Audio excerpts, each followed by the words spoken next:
오늘 이 시간 하나님께서 우리 공동체에게 주시는 말씀은요, 사도행전 13장 1절부터 3절까지의 말씀입니다. 사도행전 13장 1절부터 3절까지의 말씀, 저와 여러분이 한 절씩 번갈아 가며 읽고 3절은 같이 읽도록 하겠습니다. 안디옥 교회에 선지자들과 교사들이 있으니 곧 바나바와 니게르라 하는 시므온과 구레네 사람 루기오와 분봉왕 헤롯의 젖동생 마나엔과 및 사울이라. 성령 지식할 때 성령이 이르시되 내가 불러 시민을 위하여 바나바와 사울을 따로 세우라 하시니. 함께 봅니다. 이에 금식하며 기도하고 두 사람에게 안수하여 보내니라. 아멘. 오늘은 본문을 중심으로요, 교회를 꿈꾼다 5번째 시리즈 위대한 일치라는 제목을 정하고 하나님의 말씀을 증거하도록 하겠습니다.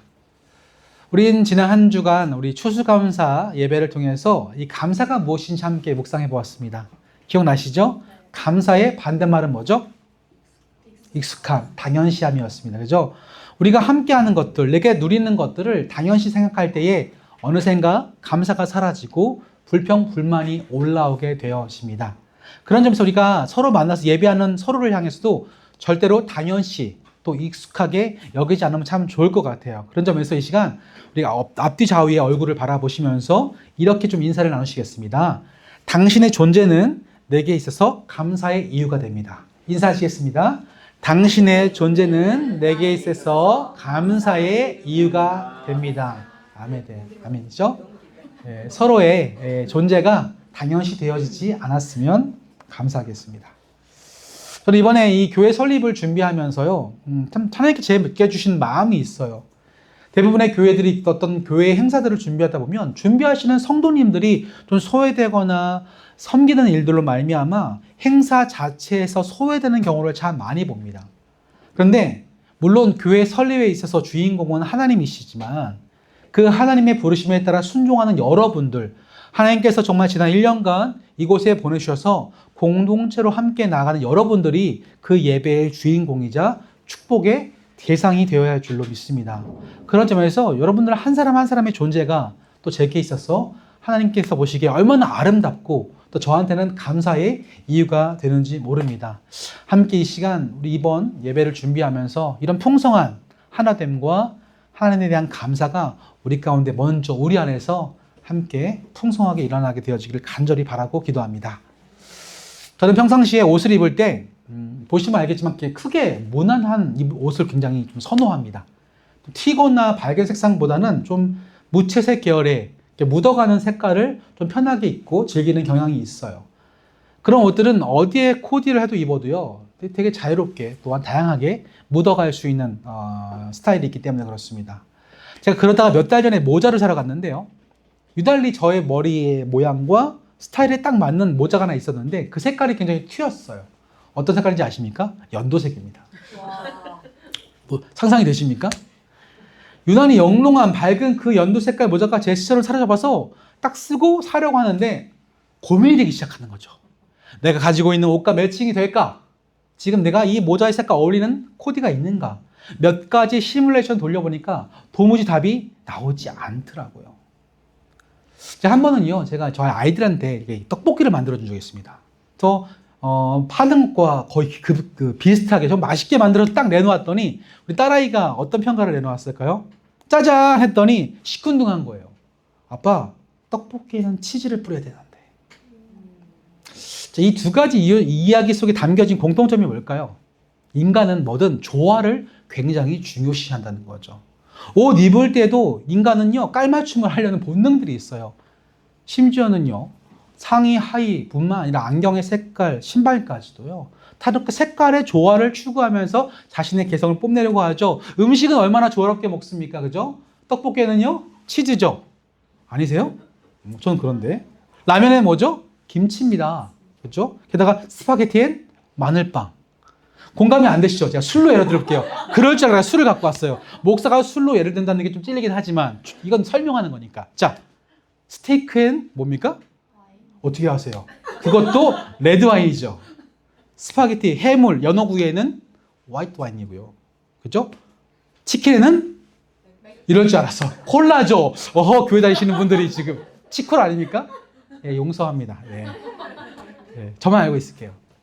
오죽했으면 이 파인 레스토랑 가면요, 페어링이라고 해서, 그죠? 그 음식에 걸맞는 술을 이렇게 딱 제시할 정도로 인간들은 어떤 조화롭게 뭔가를 섞어서 만들어내는데 굉장히 진심입니다. 근데 문제는 이런 페어링 하려고 하는 본능을 우리는 인간관계 속에서도 추구한다고 하는 거예요. 요즘 젊은이들이 만나면 가장 먼저 뭐 물어보는지 아세요? 너 MBTI가 뭐야? 여러분, MBTI가 뭐의 약자인 줄 아세요? 이럴 줄 알고 찾아왔어요, 제가. 저도 모르겠더라고요. MBTI 약자가 뭔지도 모르면서 첫 번째가 MBTI가 뭐야를 물어본다니까요. MBTI는요, 사람 이름이에요.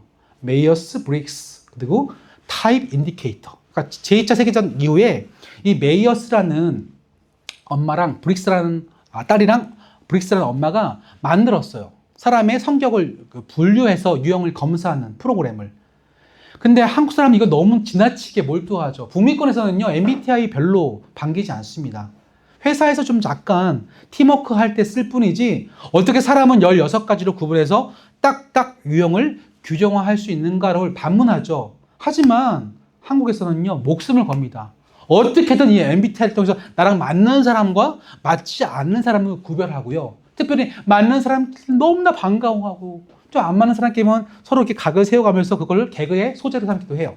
그러니까 우스갯소리로 INFP랑 ENTJ가 절대 안 맞다라고 서로 싸우는 거죠. 그죠? 결국 이걸 통해서 인간은요, 본능적으로 나와 맞는 사람은 함께하고 어울리거나 맞지 않는 사람은 피하고 싶은 이런 조화를 인간관계 속에서도 추구하는 것을 우리는 알게 됩니다. 자, 그럼 이런 시선을 가지고 우리 교회 공동체의 안에 구성원들의 모습을 살펴본다면 어떤 일이 발생할까요? 교회만큼 다양하고 교회만큼 안 맞는 사람들끼리 모여있는 공동체가 있을까요? 여러분, 오늘 하나님께서는요, 이 지어져 가는 교회를 여러분들을 통해서 하나 되게 하셨는데, 여러분들 처음 만나서 제가 이렇게 나누는 이야기를 바라볼 때마다 되게 재미난 걸 발견합니다. 막 어떤 분들이 그러세요. 어머, 우리 너무 잘 맞아. 저는 속으로 헤헤, I don't think so. 이렇게 합니다. 지금은 잘 맞는 것 같지만 우리의 만남의 깊이가 깊어지고 시간이 오래되면 오래될수록 뭐가 나와요? 우리의 쓴뿌리가 올라옵니다. 처음엔 나이스한 관계를 유지하기 때문에 좋은 모습만 보여주려고 하지만 시간이 흐르면 나도 모르는 사이에 편해지니까 뭐가 나와요? 예, 나의 속사람이 드러나기 시작하는 거예요. 그래서 깨어지고 부서지고 때문에 교회 공동체 안에서 누군가와 누군가의 다툼으로 말미암아 상처받는 일들이 많이 발생합니다. 대부분의 교회들은 이것을 굉장히 두려워하죠. 그래서 교회 소모임이나 소그룹, 셀, 또는 목장 이런 그룹들을 1년 혹은 2년 주기로 교체를 합니다. 왜 그럴까요? 나이스한 관계만 유지하려고요.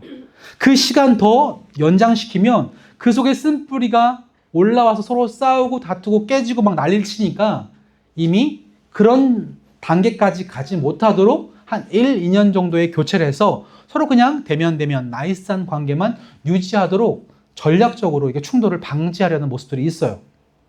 하지만 그런 방법으로는요, 교회 공동체성, 진실한 공동체를 만들어갈 때에 결코 도움이 되지 못합니다.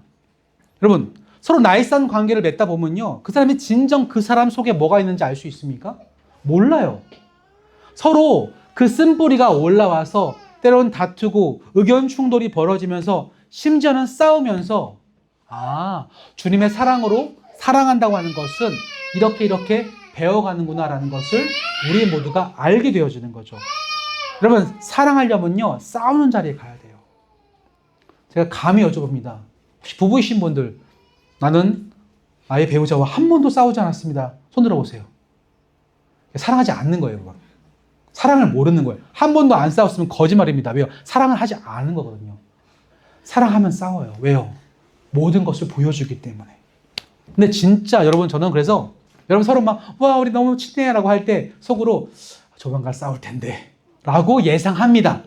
자, 그렇다고 해서 싸움을 조장하는 건 아니에요. 싸우지 마세요. 오해하지 마십시오. 싸울 것을 기대하지만 여러분, 저는 그 싸움 속에서 여러분의 진짜 자아가 서로 튀어나와 충돌할 때에 그 싸움의 자리, 충돌의 자리에서 뭘 느끼셔야 되냐면, 이제 진짜 내가 아는 사랑을 배워갈 때가 됐구나.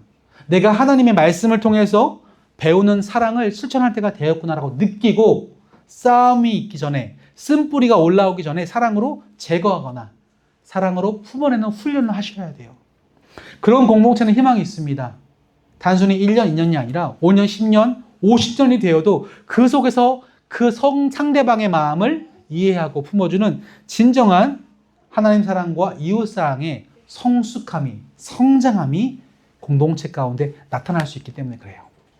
자, 그렇다면 이런 시선을 가지고 오늘 본 말씀 속의 안디옥 교회의 모습을 함께 생각해 봅시다. 당시 안디옥 교회의 리더십들은 어떤 사람들이 그 교회의 중심을 이루고 있었을까요?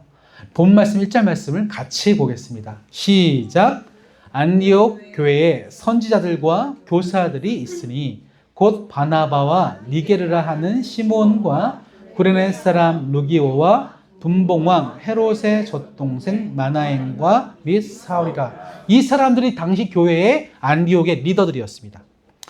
오늘은 이 시간 이 사람들의 인물 탐구를 좀 해볼 테니까 함께 따라와 보세요. 가장 먼저는 바나바가 나옵니다. 바나바. 바나바는 어느 지역 출신 사람이었을까요? 우리 2주 전에 배웠죠? 어디? 이럴 줄 알았습니다. 그래서 목사가 있는 거예요. 또 할 수 있잖아요. 예, 바나바는 구브로, 이 키프로스 섬이죠. 한 번만 눌러주세요. 바로 저기입니다. 안디옥에서 한번 눌러주시면 여기가 바로 구브로, 키프로스 섬이에요. 저 지역 출신 유대인입니다. 바나바는요, 레위 출신이에요. 유대인 중에 유대인. 그렇죠? 그런데 이 바나바는요, 돈도 좀 있었던 것 같아요. 집이 최소한 몇 채 이상? 2채 이상입니다. 그래서 한 채를 팔아서 교회에 덜컥 헌금할 정도로 경제적으로 좀 여유가 있는 중산층 이상의 사람이었어요. 이런 바나바가 있다면 그 다음엔 누가 등장합니까? 니게르라고 하는 시몬이 등장합니다. 이 니게르가 뭘까요? 니게르.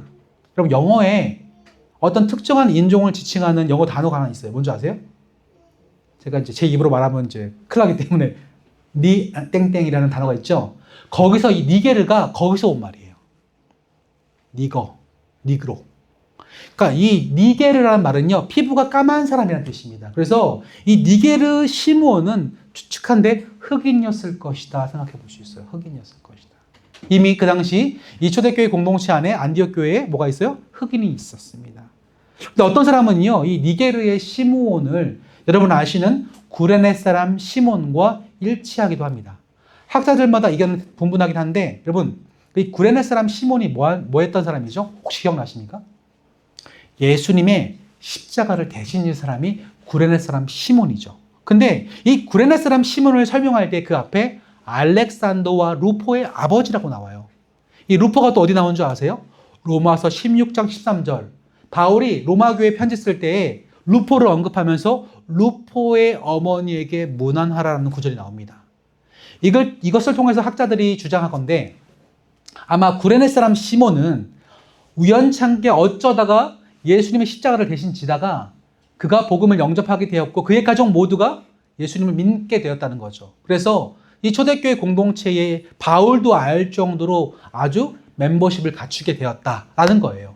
그래서 어떤 사람은 이 니게르의 시몬과 구레네 사람 시몬이 동일 인물이다라고 이야기를 하지만 여기까지는 그냥 추측과 생각일 뿐이지 확실하지 않습니다. 어쨌든 간에 그가 구레네 사람 시몬이든 니게르 시몬으로 존재하든 간에 그는 여기 출신이었어요. 눌러주실까요? 바로 이 지역입니다. 저 밑이죠. 예. 한 번 더 눌러주시면 바로 구레네 시몬. 그 다음에 진짜 구레네 사람이 그 다음에 등장하는데 바로 루기오입니다. 루기오는요 성경에서 딱 한 번 나와요. 여기만 나와요. 누군지는 잘 알 수 없습니다. 분명한 건 그가 이 구레네 출신이었고 바로 북아프리카 지금의 리비아 지역의 출신 사람이었다라는 겁니다. 자, 그 다음에 등장하는 사람은요 매우 출신 성분이 굉장히 흥미롭습니다. 누가 나오냐면 분봉왕 헤롯의 젖동생 마나엔이에요. 여러분 이 분봉왕 헤롯이 누구냐면요 그 당시 유대 지역을 통치하고 있던 여러 통치자들이 있었는데 한 지역을 맡아서 통치했던 바로 헤롯 안티파스입니다. 그가 무슨 일을 저질렀냐면요 바로 세례 요한을 목베서 죽인 사람이에요. 그런 인물 중에 그와 함께 어린 시절 젖을 먹고 함께 성장했던 마나엔이라는 사람이 있는데 이 사람이 예수를 믿고 지금 안디옥 교회의 리더십이 된 거죠.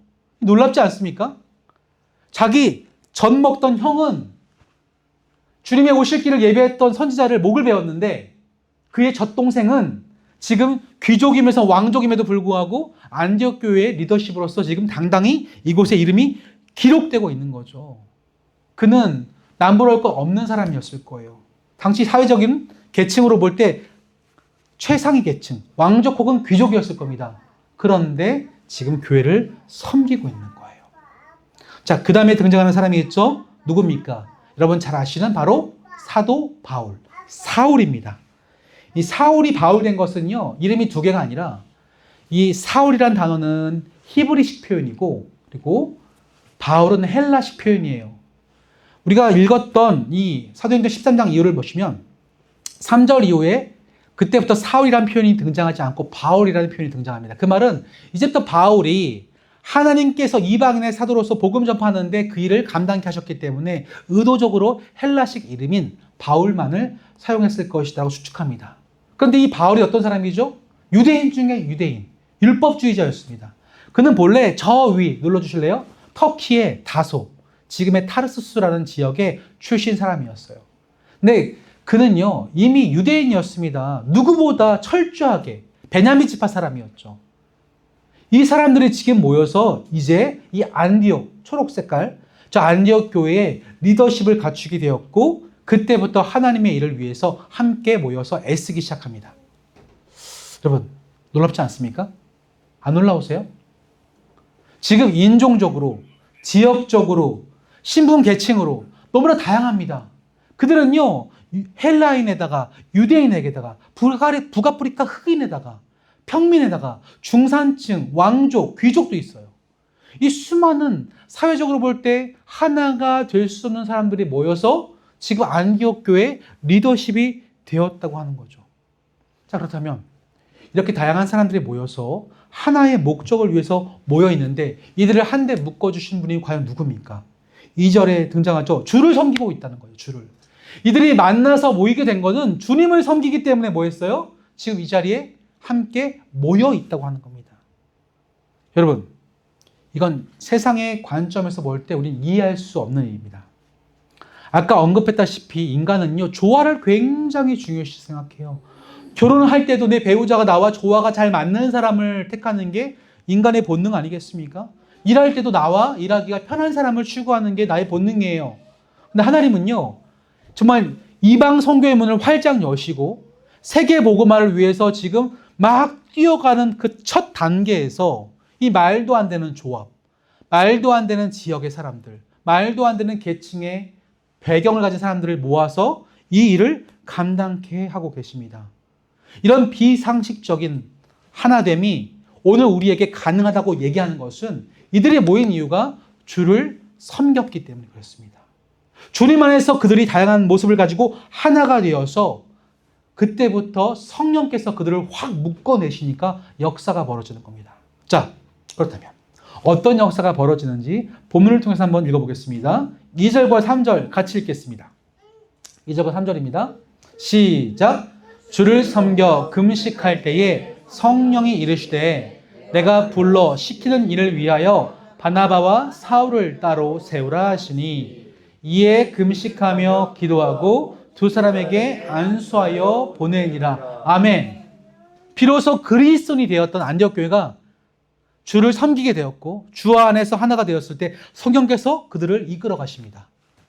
그때에 바나바와 바울을 따로 세우라고 하시고 제1차 세계 전도 여행을 출발시키시는 거죠. 그때부터 이 안디옥 교회는요, 놀라운 이 교회의 역사 가운데 쓰임받는 교회가 됩니다. 바나바와 바울 할 것 없이 바울의 1차, 2차, 3차 전도 여행에 이 안디옥 교회는요, 물심양명으로 엄청난 희생을 감당하면서 헌신하죠. 더군다나 많은 그리스도인들이 이 안디옥 교회에 와서 편안히 쉴 수 있도록 쉘터를 제공하고요. 심지어는 저 유럽 쪽의 교회들, 아시아 쪽의 교회들에게서 헌금을 모아다가 저 밑에 정말 가난하고 힘들어하는 예루살렘 초대교회를 향해서 베푸는 구주의 역사를 이 안디옥 교회가 중심으로 해서 이것을 모두 감당합니다. 이뿐만이 아니에요. 여러분, 이 안디옥 교회가 이때부터 지금 세워진 지 1년밖에 안 됐거든요. 이때부터 몇 년간 안디옥 교회가 존속하게 될까요? 퀴즈입니다. 몇 년 동안 안디옥 교회는 계속적으로 유지되었을까요? 한번 맞춰보세요. 10년? 더 쓸까요? 50년? 100년. 우리 주변에 보면요, 100년 된 교회가 별로 없죠. 이 밴쿠버 지역에 50년 교회가 제가 두세 개 있는 걸로 알고 있는데, 막 50년 역사만 가지만 막 사람들이 막 격하게 감동합니다. 왜 힘든다는 거 안다는 거예요. 근데 안디옥 교회는요, 300년이에요. 이 안디옥 교회가 얼마나 큰 역사를 감당하는지 아십니까? 1세기에는요, 선교의 전초 기지로서 온 유럽과 아시아에 복음을 전할 수 있도록 그 역할을 감당한 게 안디옥 교회였고, 2세기가 넘어가면요, 수많은 핍박과 박해 속에서 이 안디옥 교회가 순교의 등불을 들이웁니다. 그 당시 그 이그나티우스라고 사도 요한의 제자가 있었거든요. 초대 교부라고 부르는데, 이 이그나티우스가 이 안디옥 교회의 감독, 지금으로 말하면 목사님이셨어요. 근데 그가 순교합니다. 로마에게 잡혀서. 어떻게 순교하냐면, 여러분, 콜로세움 검투장에 끌려가서 사자에게 먹히게 돼요. 근데 그러면서도 끝까지 복음을 포기하지 않고 선포했던 인물이 바로 이 안디옥 출신 이그나티우스. 자, 3세기에는 어땠을까요?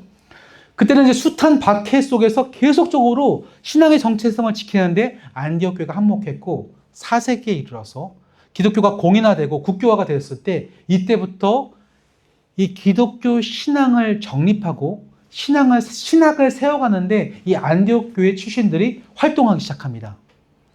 초대교부 시절에 그 황금의 잎으로 알려졌던 설교가, 아주 유명한 설교가가 있는데, 요한 크리소스톰이라는 사람이 있어요. 그 사람이 이 안디옥 출신이었어요. 그리고 그 다음 세기 5세기에 이르러서는요, 이런 뛰어난 학자들이 안디옥에서 너무 배출되니까 그런 학자들을 모아서 안디옥 학파라고 부르기 시작했어요. 이 안디옥 학파는 저 이집트 지역으로 알렉산드리아 지방을 중심으로 알렉산드리아 학파와 더불어서 지금 우리가 믿는 기독교 신앙을 이렇게 정립하기까지 서로 견지하고 서로 학술적인 경쟁을 하면서 건강한 말씀의 본질이 우리 가운데 오기까지 헌신하고 수고했던 사람들이 누구였을까요? 이 안디옥 교회 출신들이었다고 하는 거죠. 놀랍지 않습니까? 하나님께서 세우신 교회가 1년, 2년, 100년까지가 아니라 기독교 역사 중에서 이슬람이 이 땅을 차지해서 교회를 파괴하기까지 그 교회의 아름다움을 지켜나가면서 사역했던 교회가 오늘 이 안디옥 교회인데, 이 안디옥 교회를 이 놀라운 역사 가운데 사용하실 때에 하나님께 처음 부르신 그 멤버십 구성원들이 너무나 말도 안 되는 조합이었다고 하는 거예요. 성격도 안 맞고, 사는 재산적인, 물질적인 배경도 다르고, 사회 출신도 다르고, 학식도 다르고, 인종도 다른데도 하나님이 말도 안 되는 조합을 위대한 일치시키셔서 이 놀라운 하나님의 복음 전파 역사 한가운데에 귀하게 사용해 주셨다고 하는 것이죠. 저는 이 말씀을 준비하면서 막 가슴이 뜨겁고 막 뛰더라고요. 여러분, 교회가 300년을 꿈꾼다? 놀랍지 않습니까? 요즘에 사람들이 말해요. 개척해서 석 달 버티기가 힘들고 3년 버티면 잘 됐다고요. 이게 대부분의 요즘의 교회의 개념입니다. 그런데 이 말도 안 되는 조합을 통해서 하나님은 300년간 교회 역사를 끌어가세요. 전 그런 점에서 우리 지어져가는 교회가 이런 안디옥 교회 같으면 좋겠다라고 제 생각을 해보게 되었습니다. 저만 그런 거 아니죠? 아멘이시죠? 그럼에도 불구하고 하나님께 저에게 허락하신 시간은요, 채 20년이 안 돼요. 농담으로 맨날 말씀드리지 않습니까? 저는 19년 2개월 남았어요 라고요. 은퇴까지요. 근데 그럼에도 불구하고 저는 300년을 꿈꾸게 되더라고요. 오늘 안디옥 교회 얘기를 보니까.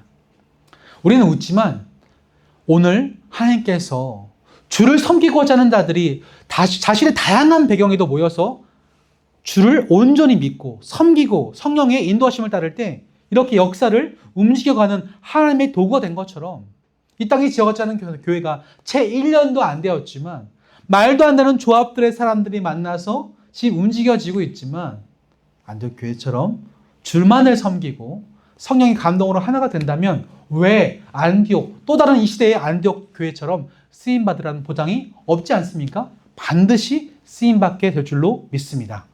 오늘 이 말씀을 통해서 하나님 교회 주시는 그 마음이 바로 이것인 것이죠. 자, 그렇다면 사랑하는 성도 여러분, 이 말씀 앞에 오늘을 살아간 우리들은 어떻게 반응해야 됩니까? 첫 번째로 여러분이 먼저 지어져 가는 교회로서 내가 가지고 있는 환경과 조건을 다 내려놓을 필요가 있습니다.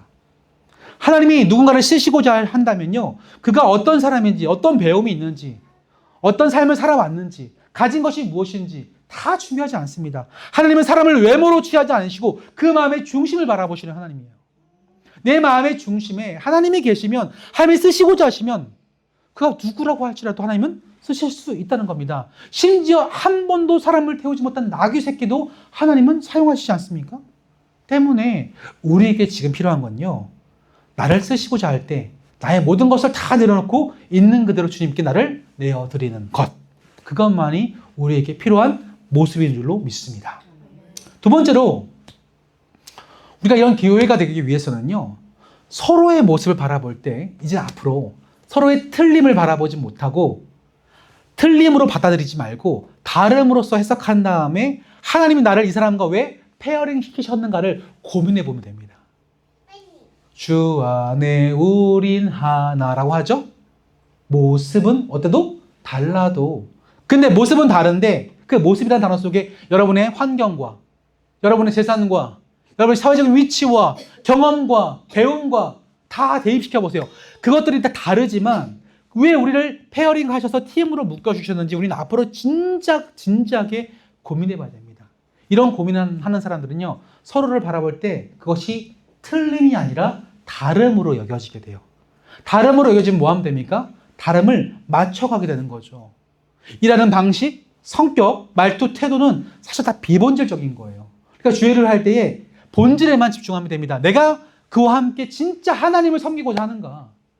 하나님 안에서 우리가 정말 함께 페어링 되어서 하나님의 인도하심 따라, 성령의 조명하심 따라 일을 하고 있는가? 이 본질에만 집중하다 보면요, 우리의 다름이 엄청난 시너지를 내게 됩니다. 누구처럼? 안디옥 교회처럼.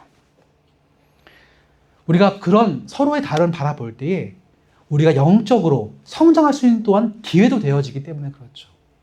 맨날 섬김을 받고자 한다면 어떻게 그가 영적인 아이에서 벗어나 영적 부모가 될 수 있겠습니까? 주님께서는요, 섬김을 받으려 오신 게 아니라 섬기려고 이 땅에 오셨습니다. 다시 말하면 여러분, 이 땅에 이 교회로 부르실 때는요, 서로가 서로를 섬김 받는 게 아니라 섬기도록 우리를 부르신 줄로 믿습니다. 그런 다양함을 용납하며 나아갈 때에 우리가 비본질적인 서로의 다름을 놓고 목숨 걸기보다 우리를 하나 되게 하신 성령님과 우리도 말씀을 역사하시는 주님 앞에 하나가 될 줄로 믿습니다. 마지막 세 번째로, 이 모든 것을 가능케 하시는 성령님을 우리는 함께 의지할 필요가 있습니다. 우리가 두 사람이 있는데요, 이 두 사람이 하나가 되기 위해서는 서로의 모습을 바라보면 안 됩니다. 서로가 서로의 모습을 바라보면요, 서로의 다름만 느껴지는데 이 가운데다가 하나님을 상정하고 하나님께 나아가려고 하면 자연스럽게 두 사람은요, 한 지점에서 만나게 돼요. 그게 하나님이고 그것이 바로 우리에게는 성령 하나님의 역사하심으로 경험되어질 수 있습니다. 여러분이 성령 충만하십시오. 여러분이 성령 안에 거하십시오. 성령과 함께 호흡하고 매일매일 함께 동행하십시오. 여러분 모두가 그렇게 성령 안에 거하신다면 우리 모두가 하나님 안에서 다 만나게 되어집니다. 말씀을 정리합니다. 지난 1년이 채 되지 않는 한 11개월 되는 시간 동안 생각해보면 여러분과의 만남과 이 교회가 지금까지 지어져가는 모든 것이 정말 진짜로 하나님의 은혜였습니다.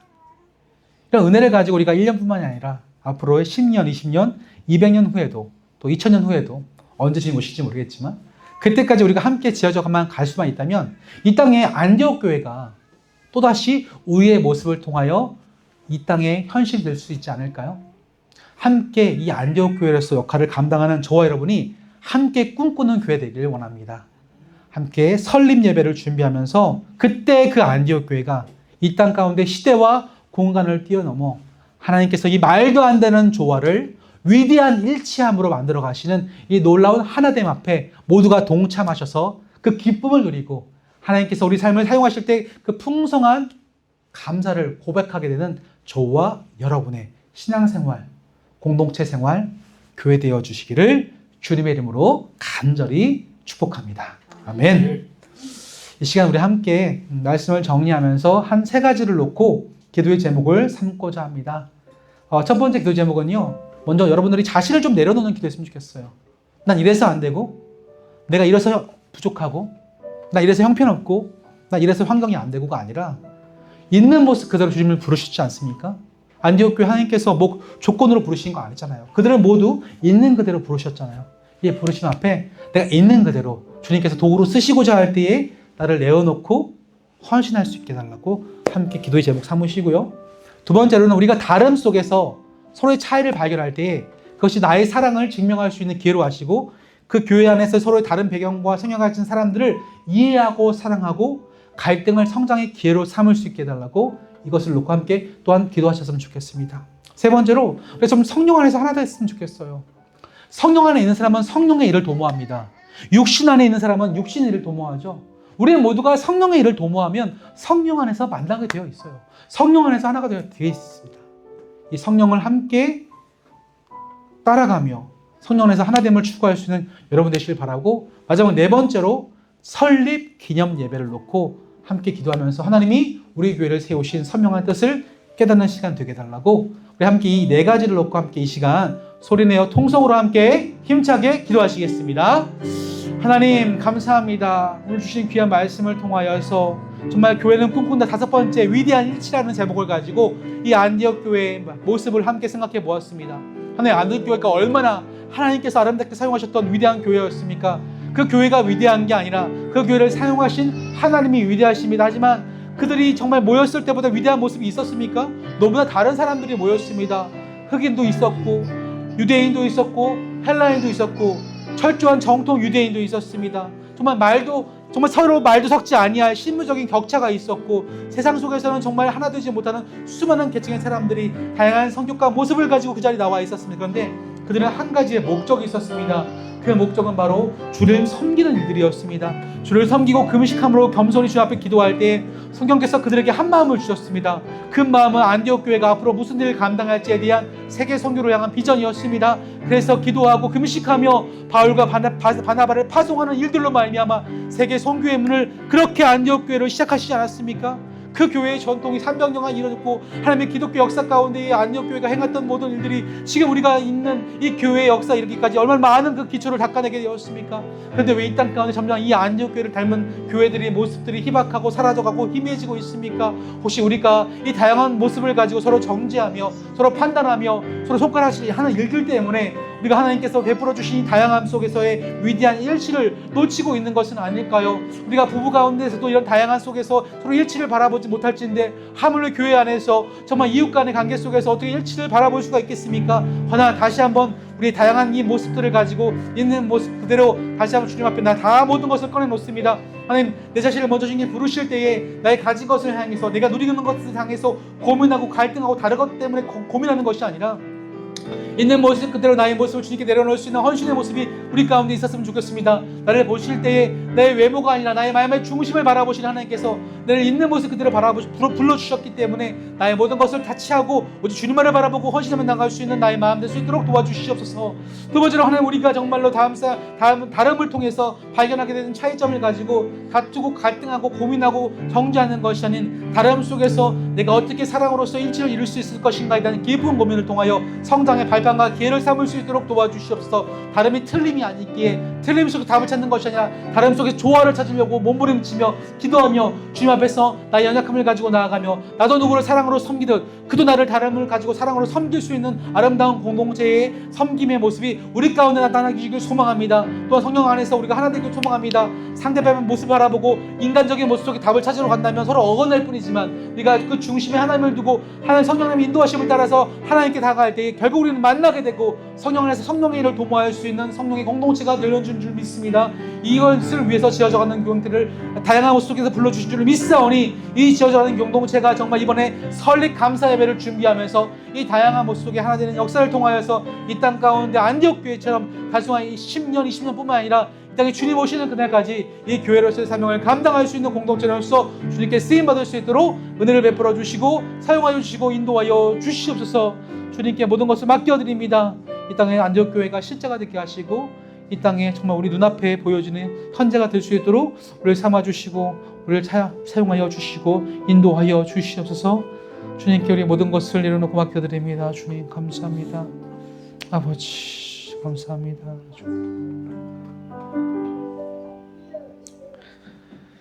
전능하신 하나님 아버지, 오늘도 이토록 다양한 우리를 한데 묶어주시고 말씀과 기도로 주 앞에서 성장할 수 있도록 공동체 되게 하심에 진심으로 감사드립니다. 그러나 우리가 너무나 다른 모습을 갖고 있습니다. 자라온 환경과 주어진 조건과 성격과 생각과 배경에 이르기까지 너무나 제각각입니다. 그럼에도 불구하고 예수님을 주인으로 영접하였기에 하나가 될 수 있음을 고백합니다. 그럼 우리가 교회되어 이제 또 다른 안디옥을 꿈꾸게 되었습니다. 위대한 이런 일치와 하나됨을 위하여 11월 9일 교회 설립 감사 예배로 나아갑니다. 이 시간을 준비하면서 우리가 부르신 하나님에 더욱더 감사하면서 맡겨주신 사명에 모두가 선명해지는 시간 될 수 있도록 인도하여 주옵소서. 지금도 서로의 다름을 놓고 사랑으로 품어내려고 애쓰는 성도들을 기억하여 주시고 주님의 사랑으로서 서로를 완전히 녹여주셔서 정금같이 하나 되어 하나님의 영광을 찬란하게 바라는 교회의 도구 삼아 주시옵소서. 이 모든 간구 지금도 다양한 우리를 하나됨 일치로 인도하시는 살아계시는 예수님 이름으로 축복하며 기도드립니다. 아멘.